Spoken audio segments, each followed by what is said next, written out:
Our Heavenly Father, Creator of all things, Father, you are holy, righteous, glorious, and almighty.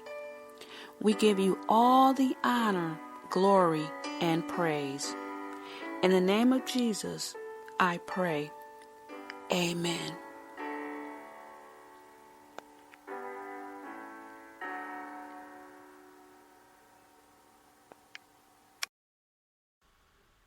Welcome everyone. Glenda Coker here from www.praiseandprayer.org. Had a little difficulty here getting on, but nevertheless, everything is all good. I am here today, and I thank you all for being here today to hear the word, to receive the words of God. For those of you who have been following, you know that I have been in the book of John. Summarized John 1 through 6, read John chapter 7 last week, and I am reading John chapter 8.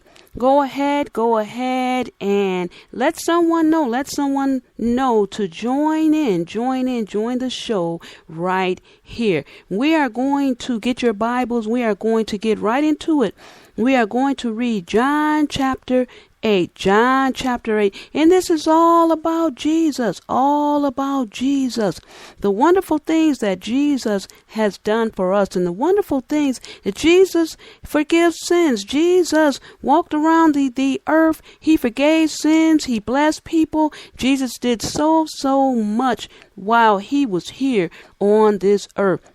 And we know that Jesus died for us. Jesus died for our sins so that we could be in the place that we are right now. We have salvation. Our sins today are forgiven. Because of the blood of Jesus. So Jesus, our wonderful Messiah. This is what we have been reading about in the book of John. And today, again, we know that our sins are forgiven because of the blood of Jesus. But when we sin, pray for forgiveness in our flesh. Sins are forgiven. The blood of Jesus is rolling today. Always bringing in new people. And we as saints, we as children of God, we are here to do the work, the same thing that Jesus did, serving the Father when Jesus was here on earth. We are here to tell people the wondrous works of Jesus Christ, the wondrous works of the Father and the Holy Spirit. That's what we're on this earth for. So spread the word. Let everyone know how good God has been to you, how good things are in your life, how you're blessed today. We are blessed every single day in our lives. And I encourage you to pray every single day. Read the word every single day. Get a close relationship. If you don't, get a close relationship with the Father in prayer. Trust in the Lord with all your heart. Lean not on your own understanding. Acknowledge him in everything that you do, and he shall lead your paths. Proverbs chapter 3, verse 5 through 6. That's what we should be doing every single day of our lives. Now get your Bibles out. If you don't have your Bible, go ahead and listen along with me. But I am going to be reading John chapter 8. And this is in the Amplified.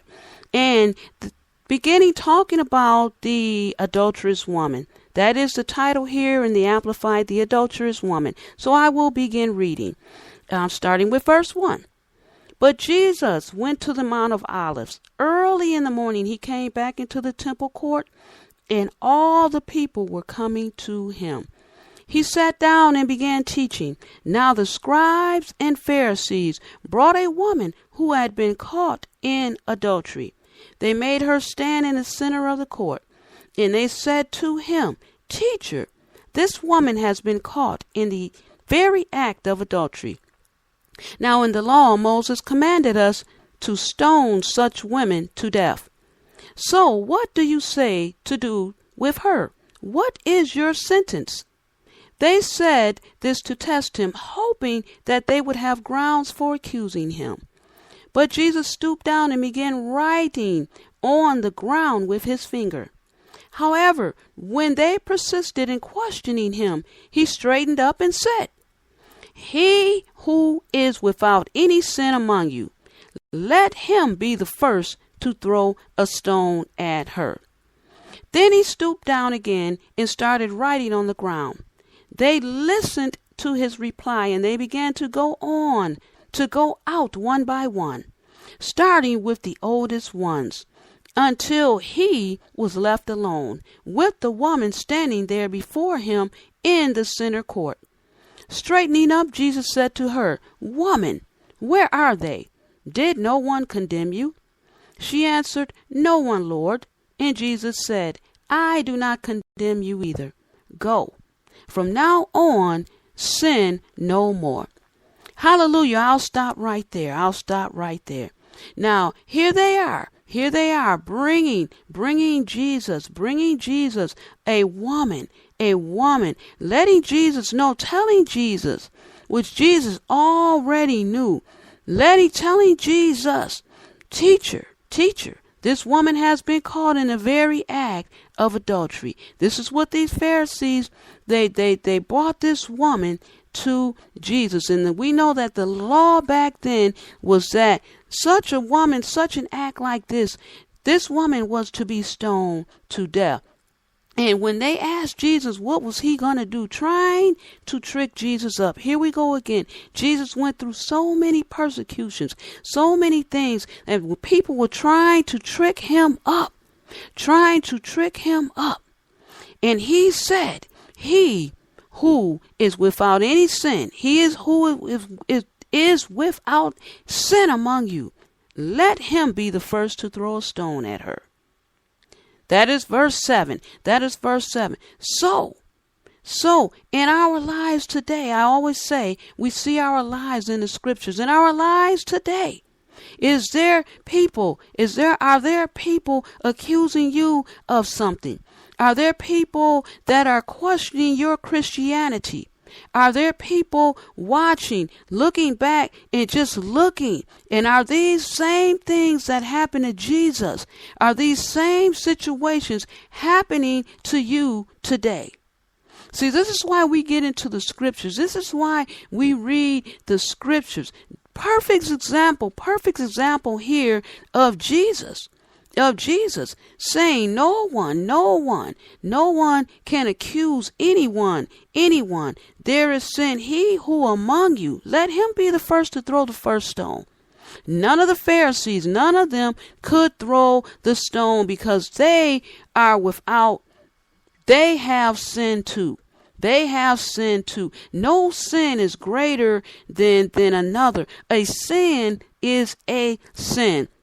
So Jesus told this woman, he said, "No one condemned you, and I do not condemn you either." He said, "Go.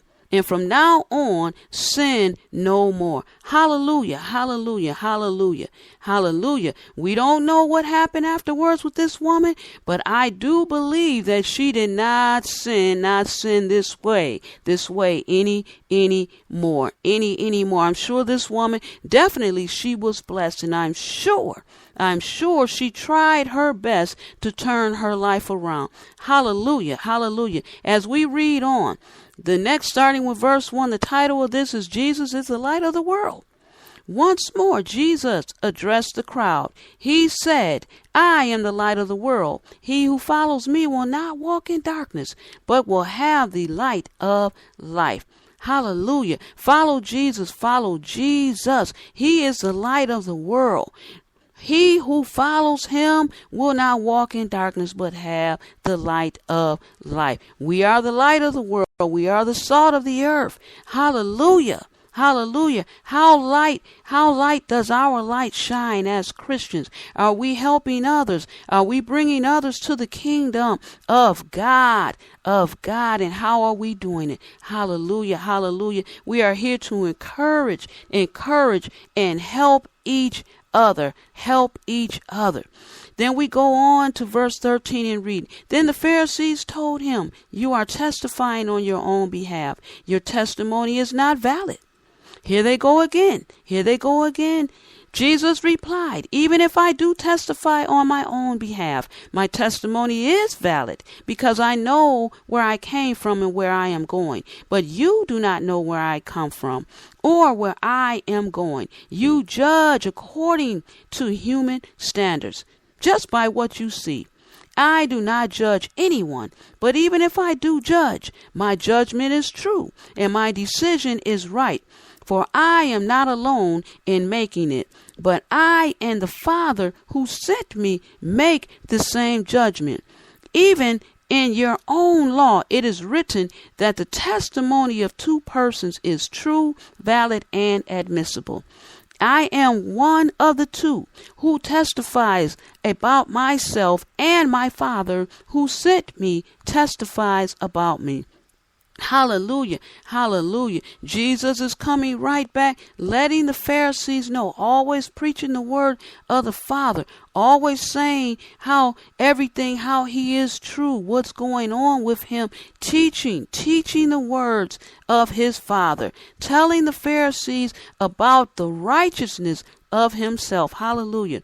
Then we go on to read, then the Pharisees said to him, where is this Father of yours?